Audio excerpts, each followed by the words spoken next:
Some of you know my story and know I became a mom really, really, really late in the game. I became a mom through the miracle of adoption the year I turned 50. I think we have a picture of my daughter and I at South Lake. Yeah, that's my girl. I know, she's amazing. She's right there.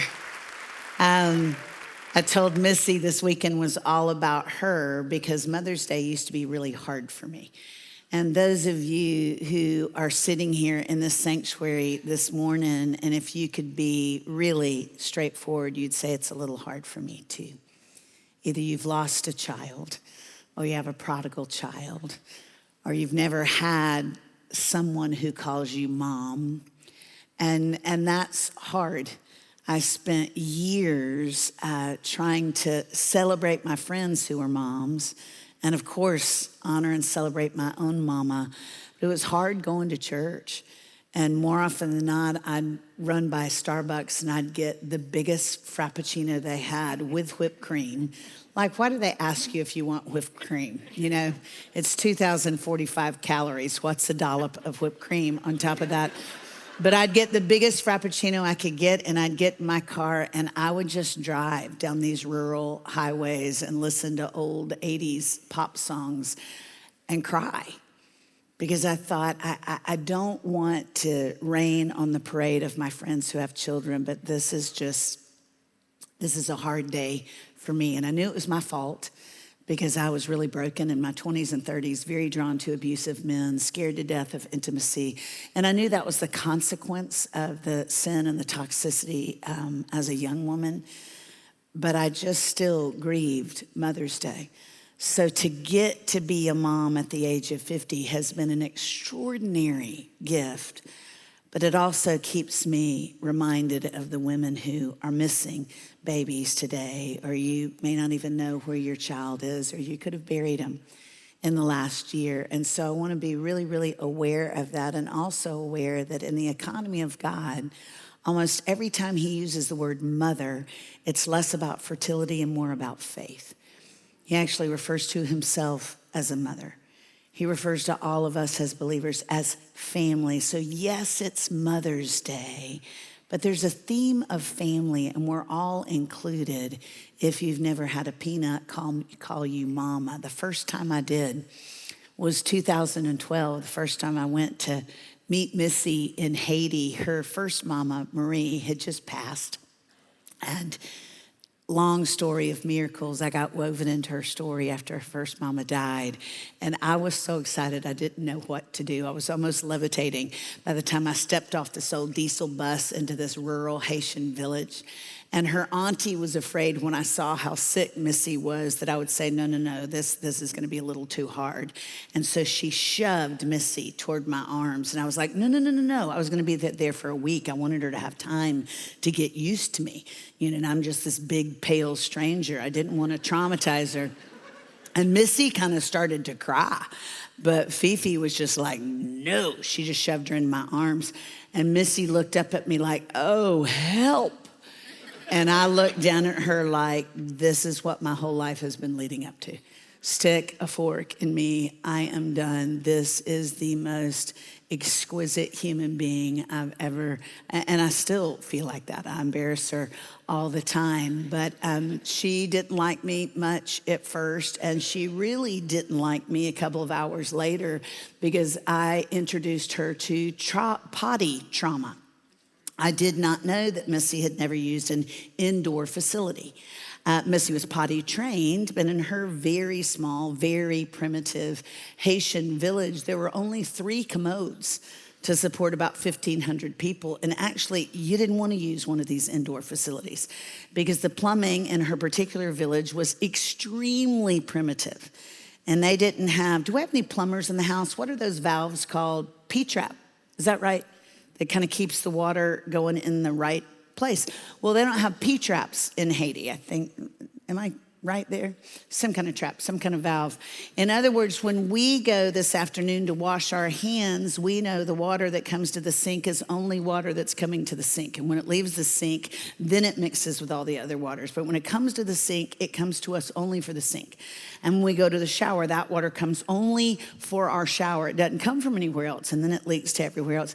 And the water for our potties only comes for the potty, but that's not the case in Missy's village. All the water mingles and tingles together. And so sometimes you might take a shower, but that's not the water that you get. It's exciting. It's an opportunity to expand your faith. I didn't know that. All I knew was it was 112 degrees the first day I visited Haiti. I was like, Jesus, if you will give me a Slurpee, I will be a missionary in anywhere, Africa. I was sweating like a sumo wrestler in a sauna, just stuff stick to me. And then they burn their trash there. There's just all these things. I thought, I have never been in a place so hot, so loud, and so stinky for a first world person. And of course, I'm not thinking Missy's grown up here. She's okay with this. I'm just doing the white people first world thing, and I'm just sending her all this water. And after a while, I thought her belly is distended. She probably needs to go to the potty. So I said, baby, come with me. I'm going to take you to the potty. Now, I'd already taken her inside once, and I'd given her a bunch of candy because I wanted her to love me. And so I'd already given her candy and suckers. And so when I said, come inside with Mama Blanc, white mama, she thought, oh, I'm going to get more of that sugary stuff. So she toddles inside the little mission house with me, and I keep telling her to come down this dark hallway, very little electricity where she was from, and she's getting a little more wary. And then I get into this tiny, primitive bathroom, and Missy began to go, mm-mm. And I thought, well, a bunch of my friends, a bunch of y'all with toddlers, they don't like potties either. Because if they don't have that child safety seat, you know how they can fall in. And so potties are scary for toddlers. And I thought, oh, that's just normal potty phobia. My friends' toddlers in Nashville have the same thing. Again, I didn't know Missy had never seen an indoor potty. And so I get her tiny, tiny self. She was only about 19 pounds at that point, even though she was 2.5 because she was so hungry. I get her tiny, tiny self on the potty, no child seat. So I had to hold her bottom to keep her from falling in. And I knew that in Creole, and forgive me, classy people, this is a little trashy and non-churchy, but I need to go here. The word pee-pee in Creole is the exact same word as pee-pee in English. So I thought, well, she'll know what my expectations are. And I said, baby, I just want you to pee. And she kind of looked at me like, this white lady is a nutter. And then I was like, no, it's good. I want you to pee. And you know how you watch just that kind of look of comprehension cross their face. And she was like, oui. And then she scrunched up her face. You know, sometimes babies will do that because they just want to please you. Wrinkled her nose, and I can tell she's just about to do what I told her I expected her to do on that broken porcelain throne. And right about the time Missy started to do her duty, I heard this odd sound I had never heard before. Kind of sounded volcanic. And about 3 seconds after that horrible rumbling happened, a geyser of dirty water shot up Missy. And it was so much water and so much water pressure. It hit the tiny ceiling, crashed all over me, and began to fill the floor of this tiny primitive bathroom with, we're just gonna call it exciting water. And I was wearing shorts and flip-flops because it was 112 degrees. And so Missy, I grab her, she just is screaming because she thought the toilet tried to kill her or eat her. And so I grab her, and she has both her little arms around my neck, her legs wrapped around my waist. She has her face in my neck, and I am slip sliding in that dirty water, and I wasn't sure I could catch my balance. There was nothing to hang onto, and I'm kind of panicked, and I thought, I can see the Insta reels. Big, large, pale woman crushes precious little Haitian infant. I thought, I'm gonna kill her. I'm like, help us, Jesus, help us both, Jesus. And she's screaming, and I'm kind of screaming, and then I realized, oh my goodness gracious. This is the very first time Missy has turned to me for comfort. This is the very first time she's wrapped her arms around me, that she has her hands in my hair, that she has her face in my neck. And I said, it's okay, baby, it's okay. I'm right here, It's okay, baby, it's okay, baby. I'm right here. 2012. I've been her mama officially now for 13 years. And I will always look back on that cantankerous commode with fondness, because it's the messy brokenness of that commode that led us to our first miracle, which is Missy trusting me.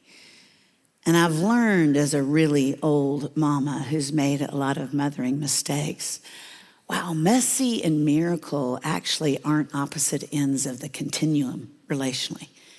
Usually they're kissing cousins. Whether you are a mama or whether you're a daddy, or whether you are a brother or a sister, or whether you just had a mama. So I think that covers all of us. Miracles usually follow messy when it comes to the human heart. And sometimes he's calling us to stay the course when we wonder if it's going to take too long. I want to look briefly at a story in the Old Testament about two amazing moms this Mother's Day with terrible names. Exodus chapter 1, verse 8, and it'll be on the screens if you didn't bring your Bible. Now there arose a new king over Egypt who did not know Joseph, and he said to his people, behold, the people of Israel are too many and too mighty for us. Come and let us deal shrewdly with them, lest they multiply. And if war breaks out, they join our enemies and fight against us and escape from the land. Therefore, they set taskmasters over them to afflict them with heavy burdens. They built for Pharaoh store cities, Pitom and Ramses. But the more they were oppressed, I got that from my seminary professor because I've spent so much money trying to get a doctorate. So I write the phonetic pronunciation next to it. I wanted somebody to gasp. That was good. Y'all were going to say Ramses, weren't you? It's Ramses if you do it correctly. And I paid about $10,000 for that word. I wanted y'all to know it. Most of them I mispronounced, but that one I have written in my Bible, so I did it correctly. And sorry, I felt myself spit on you. And the Egyptians were in dread of the people of Israel, so they ruthlessly made the people of Israel work as slaves and made their lives bitter with hard service and mortar and brick and in all kinds of work in the field. And in all their work, they ruthlessly, now this may not be as close as the other one, but in Hebrew, I think it's perek. Ruthlessly in Hebrew is always connected with violence. So what we're being told here is they weren't just given a blue-collar job. They were beaten on the job. So the Hebrews worked before the sun came up, and the Egyptians told them that actually God was the sun. They called him Ra. Can you imagine how confusing it was to have been told by their grandmamas and granddaddies that God was good, and the Egyptians said, actually, that's God, the one who beats mercilessly on you as you work outside making bricks in the Middle Eastern heat. And then when you go back to your houses after 18 hours of hard work, there's another God who comes up, and he's a snake, and he wants to kill you. So that's the condition they were existing in. Brutal condition, a lot of violence. Then the king of Egypt said to the Hebrew midwives, one of whom was named Shiphrah and the other Puah. How many of y'all are, let's just say 35 females, 35 or under? Let's say 40. We live in a different, 45 or under, and you're a woman. Okay, you possibly will have children. And so I just want to give you a big sister word. Y'all all are so cool, Gen X or Y or Z or 12 or whatever all y'all's generations are. I can't keep up with it. But a lot of y'all, to name your kid's biblical name has been trending, I've noticed. Don't name your baby girls Puah. Yeah, that's just rough. I mean, you might as well start saving for counseling now if you name that baby girl Puah. That is so rough. Unless you're Hawaiian, do not name your daughters Puah. You're never going to get one of those little bicycle license plates at Galveston. It's going to be so sad. So these Hebrew midwives, to most Old Testament scholars tell us they were not midwives to the Hebrews. They were actually Jewish women who were midwives. And in this era of ancient biblical history, ancient redemptive history, there are a few other qualifications we need to remember about a midwife. In their culture, a midwife was a woman who could not have children of her own. Biblical antiquity, books written from that area, historians from that area will tell you midwives were women who did not have families of their own. Otherwise, they wouldn't have the time to take care of other people's children. So lots of other historians will tell you these are Jewish women from the tribe who's being beaten and experiencing violence and subjugated, and they're also lonely because they don't have children of their own. They just get to midwife other people's babies. And Pharaoh said to Shiphrah and Puah, when you serve as midwife to the Hebrew women and see them on a birthing stool, if it is a son, you shall kill him. But if it is a daughter, she shall live. So Pharaoh, in this Egyptian culture, Pharaoh was considered the one true God. And Pharaoh tells these Jewish women in his employ, here's the deal. I am now telling you that I want you to participate in genocide. And so every time you go to assist one of your neighbors who's giving birth, if you see that head come out and you know, oh, this is a boy, I want you to kill him. Pro-choice didn't start with us. I want you to abort that baby. I want you to kill that baby. That's the edict that he gives these Jewish midwives, because this Pharaoh, like most of them, if you read your history, was a narcissistic nutter, and he wanted power and money and control. And the Hebrews were growing as a family, and he was afraid if they got any bigger, there would be a coup, and that would jeopardize his power and his cruel authority. So he says, kill the baby boys. And y'all, they knew if they didn't do what Pharaoh said, that they would be killed. Very commonplace in their culture. So this is a massive risk. If they don't do what Pharaoh says, their human boss, then they are at the risk of losing their very lives. Sometimes I think living in a first world country has messed us up as Christ followers, because it's just not that hard here. It's just not. Even with all that you've been through, if you have attended Gateway for more than a year, that's hard emotionally. But we aren't afraid that somebody's going to kill us when we walk into worship. I worked for a large parachurch ministry when I was in my 20s and 30s called Focus on the Family out in Colorado Springs, Colorado. And the hardest thing I had to do at Focus was somebody had told Dr. Dobson that the line between a woman's big toe and second toe is reminiscent of cleavage. And so if I wore sandals or open-toed shoes, it would cause men to lust. I'm not the sharpest tool in the shed, but even then as a kid, I thought if some man struggling with lust, I think my sandals are the least of his worries. But I had to wear pantyhose and I couldn't wear open-toed shoes. And just one time, somebody keyed my car because some people in the town thought Focus had taken a conservative political position. That's the giant grief I've experienced. I'd wear pantyhose, uncomfortable shoes, and I got my car keyed. I've never worried if I would lose my life for being a Christ follower. Why do we even need faith if it doesn't get hard sometimes? Isn't faith about things that are unseen? Why do we need faith in Dallas if the hardest thing we'll face today is if we actually get in at Papacitos? Sometimes I think, man, if we had a little more heart, I bet we'd be a whole lot more holy. But the midwives feared God more than they feared Pharaoh. That word feared God means respect. Wouldn't it be cool if our faith in God outweighed our fear of everything else?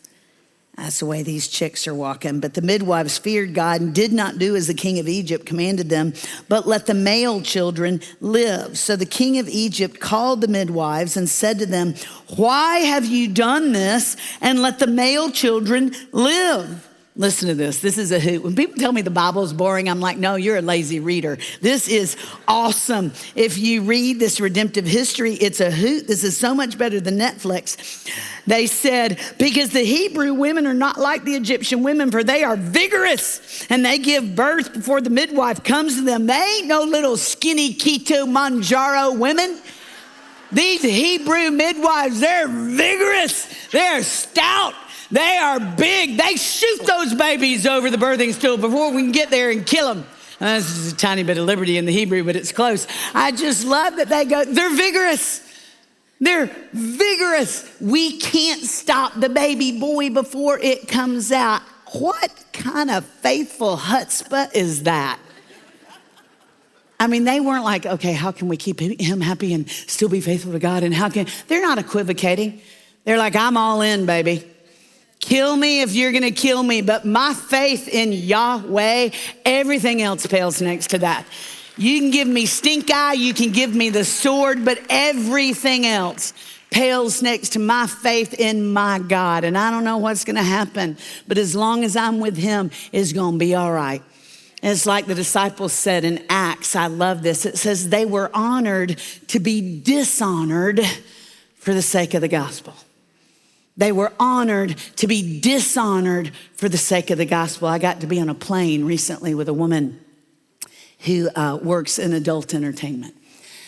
And she was telling me about what she did. And she said, and when I'm doing my adult entertainment, I also do spoken word poetry.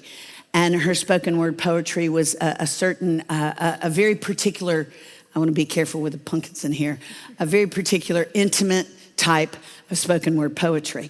And she said, what do you do? And I said, kind of the same thing. Basically, I do a lot of spoken word and it's about intimacy, but it's about us and God. And I ended up having the most beautiful conversation with this woman because she got kicked out of a church. And what she was told was basically, you're not good enough to be in this family. And I said, I'm so sorry, that's not the gospel. And she talked to me about being at a party and falling, and she really wanted to fall. So it was part suicidal, part accident, but she fell from 4 stories up on a concrete. And she said, Lisa, when I landed, a lot of my friends abandoned me because they were afraid they'd find drugs in the apartment, so they didn't even come to help me. And she said there was a white man who bent over me when I was bleeding out. And she said, when the ambulance got there, he disappeared. He took care of me the entire time till the paramedics got there. Do you think he was an angel? And I went, probably. And she said, will you feel the scar on the back of my head? I said, yes. She said, can you feel the shape? And I couldn't really, but try to feel it. She said, it's in the shape of a cross. Do you think God was speaking to me? And I said, oh, I know God was speaking to you. And we have a deal. She's going to come to church with me if I go to one of the underground bars that she does exciting spoken word poetry in. And I thought, you better bet I'll go there. Won't be any worse than a toilet spewing all over me. Miracle came out of that. Y'all, we have this God who says the risk will always pay off if you do it for me. After they say, we didn't follow you, Pharaoh. We followed Yahweh. Listen to the return on their investment of risky obedience. Verse 20, so God dealt well with the midwives, and the people multiplied and grew very strong. And because the midwives feared God, he gave them families. He gave them families. The word there in the original text is bayit. And bayit is used elsewhere in the Old Testament canon to describe not just a family, but a home. Not just a home, but a temple. Not just a temple, but a dynasty. When you stop and think about these unlikely women to celebrate on Mother's Day, who became moms late in their life, you got to kind of back up and look at the meta miracle, not just their personal miracles that after years of taking care of everybody else's children, midwifing other people's miracles, they got babies of their own who called them mom. But back up and look at the meta miracle. Because they said, we won't kill the baby boys that these Jewish mamas are giving birth to. Do you know who came the next chapter after Shiphrah and Puah? Moses. Moses came after Shiphrah and Puah. And God sent Moses, a baby boy born to a Jewish woman who ended up being raised in Pharaoh's household to lead our great-great-great-grandmamas and granddaddies and then some out of captivity, to lead God's people. When you look at redemptive narrative, God almost always has hard next to beautiful. He almost always has miracles for us to midwife that are so much bigger than we have the faith to pray for. I can't help but wonder how many of us are in danger this morning of miscarrying a miracle because we've decided the labor is too hard or the labor is too long. How many of you have quit hoping that your prodigal's going to come home? How many of you have quit hoping that your marriage is going to be restored? How many of you have quit hoping that adult child is going to come back to faith in Christ? How many of you have quit hoping that your boss is going to come to faith in Christ? How many of you have quit hoping that your mother-in-law will finally stop treating you like her son could have done better? Is there anything in your life right now that's really hard and you found yourself wondering recently, do I have the capacity to carry the weight of this? Because the labor it's going to take to birth this miracle is going to be long. This is going to be a broad-shouldered baby. This one's going to be hard. In my experience, and I will confess, I've made every mistake known to motherhood. It is purely by grace. I'm Missy's second mama. But in the 13 years of being her mama, I've found the most beautiful stuff I get to experience always starts with hard. Hard isn't bad. Hard is our creator, redeemer going, you don't realize how broad your shoulders are. Your shoulders are broad enough to carry more glory than you have the faith to pray for. And y'all, that's on all of us. Again, it's more about faith than biology. We've got a couple more verses where I want to land. One comes from 1 Thessalonians 2:7. Paul uses the mother noun to describe all of us. So if you don't have any estrogen flowing through your veins, you are not off the hook. When it comes to midwifing miracles, Paul says, as apostles of Christ, we could have been a burden to you, but we were gentle among you, like a mother caring for her children. That's not a feminine imperative. That's all, y'all. That's if you're in Christ, we're called to mother because the verb is about nurturing. It's about creating a safe environment. It's about protecting. So it's not just the women in the house who are called to mother when it comes to the family of God. It's all of us.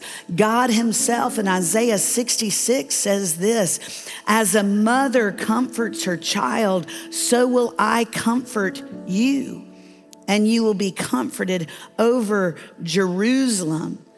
Which means that as God's image bearers, we're made in his image. He says, I will mother you. That means we're hardwired to midwife miracles with the heart of a mother. That's family. That's a family of faith. It's just so many of us have not been parented well that we act like orphans instead of sons and daughters when it comes to what God has called us to. And we decide, I'm not sure if I have what it takes to midwife that miracle. A woman came up to me at a conference Saturday, a week ago yesterday. I was there with Karen Harmon and Dr. Irene Fambro. And it was a conference in Nashville where we had all these academics come in, and then a lot of women in ministry were learning from these seminary professors, Old and New Testament academics, brilliant people. And so I'm running part of the conference, and my main goal was I just don't want to mess this up. I'm going to mispronounce something in Greek or Hebrew or say something stupid or accidentally heretical. Let me just steward this as best I can and not mess this up. And we had just done a panel on stage with all these brainiacs, and I thought, okay, I didn't just totally fumble the ball. It went okay. Now let me go get some sugar and drink Celsius, and then I'll go back and do something else. And a couple of women came up to get books signed from some of these academics. And one of the women looked at me. She looked to be about my age, and she said, do you remember when you committed to adopt a little girl the daughter, little girl, of a little girl who had gotten pregnant when she was 16? And I said, yeah, I remember. For so many years, I thought I didn't have what it takes to be a mom because there were just so many mistakes in my backstory that I felt like my mistakes had put a lid on my destiny. I had some Christians tell me I wasn't good enough to be a mom. I had a Christian in my small group tell me, you need to go to the Nashville Humane Society and adopt a dog because I know you want to nurture something and you're pretty good with pets. So I had a lot of shame when it came to mothering. It wasn't until I was in my late 40s that I trusted God enough to step into the adoption pond. And I told a social worker, if you've got a kid who doesn't have a shot at a mama and a daddy, I believe that's the way God wrote the story, but we live after the fall. But I said, if a kid has a shot at a mama and a daddy, that's awesome. But if there's some children who don't have a shot at a mama and a daddy, and they're going to die in an institution or die because they don't have access to clean water, then I think a verbose, fluffy woman in Middle Tennessee would be a better option than institutionalization or death. And so I got matched with a precious young woman who was a hardcore crack addict and a prostitute.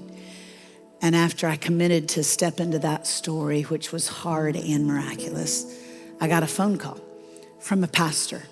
And I didn't know him. I'd never met him, but we had been at a conference together a few weeks before. And when he got home from the conference, he found out his daughter, who was 16, was pregnant. And it just shook the rebar of their family because they're in a tiny little town, and he knew there'd be a lot of stigma about her and possibly a lot of stigma with their church because they're very small, not my state, not in Tennessee. We had met at a conference, and he said, Lisa, I just was doing laps around my church, asking God for wisdom, and he dropped your name in my heart because he'd just seen me at this conference. And he said, I think you're supposed to adopt our daughter's baby. I think you're supposed to be Eli, and this little girl is going to be Samuel, and we're supposed to give her to you. And I said, no, sir. I said, my heart doesn't resonate with that. I think you and your wife are supposed to shepherd this baby, and I know your daughter's just a little girl, but if y'all love her well, she's going to grow into a great mama. I said, this child is supposed to grow up in your family. This is your destiny. This is her DNA. She doesn't need to be raised by somebody who didn't give birth to her. I said, y'all can do this. Well, he resisted, and finally he said, I looked at your calendar. You're going to be right near our town in a couple of weeks. Would you at least meet with my wife and daughter? And I said, sure. And so I met with his wife and daughter, little pregnant 16-year-old, beautiful and scared to death. Mama loves her daughter, but the mama was just, you can tell, just kind of shaken by the whole experience. Wanted to do the right thing, wasn't sure what the right thing was. And this beautiful 16-year-old kid, pregnant, visible, showing, pushes a sonogram toward me across that little table at Starbucks. And she said, I think you're supposed to be my little girl's mama. And I said, baby, I'm not. I said, you're going to be her mama. And you're going to be a phenomenal mama. God is going to give you everything you need to raise this child well. And your parents are going to help you raise this girl. And this is part of your family's legacy. And she just couldn't quite receive that at that point. And she begged me. She said, Miss Lisa, I can't do it. I can't do it. Will you please say yes? And I said, baby, I'll say yes, but you need to know I'm saying yes, knowing I'm not going to walk this story out to the ending I'm just saying yes for a couple of chapters because I promise, I know like I know my name, you're going to be this baby's mama. So I stepped into the story and they asked me to name the little girl and I got more sonograms. And it was a really, really sweet relationship. And to be frank with y'all, I started thinking, what would it be like to have this baby who's probably going to be easy because her mama's healthy and she's had everything she needs prenatal. And I'm going to have this baby too over here, and her mama's a hardcore crack addict. And we already know she's going to have some pretty serious neurological issues. And I thought, maybe God's given me like 2 for 1. And even though I'm old, I'm going to have one of those little baby Bjorns on the front and the back. And maybe that'll like somehow light some kind of pheromones on fire in my life and I'll get a baby daddy after the fact. This could be epic. I got my hopes up just a little bit. And then I got a phone call. And it was from the granddaddy. And he said, Lisa, I'm so sorry, but the biological dad is incarcerated and he refuses to sign the paper. And so we actually can't adopt her out. We've got 2 options in our state. One is for us to keep the baby, and the other one is to give the baby up to the state. And my heart kind of smiled because I thought God told me that from the very beginning. I knew I was just going to step into this story for just a little while, that y'all were going to carry the glory and the hope of this child.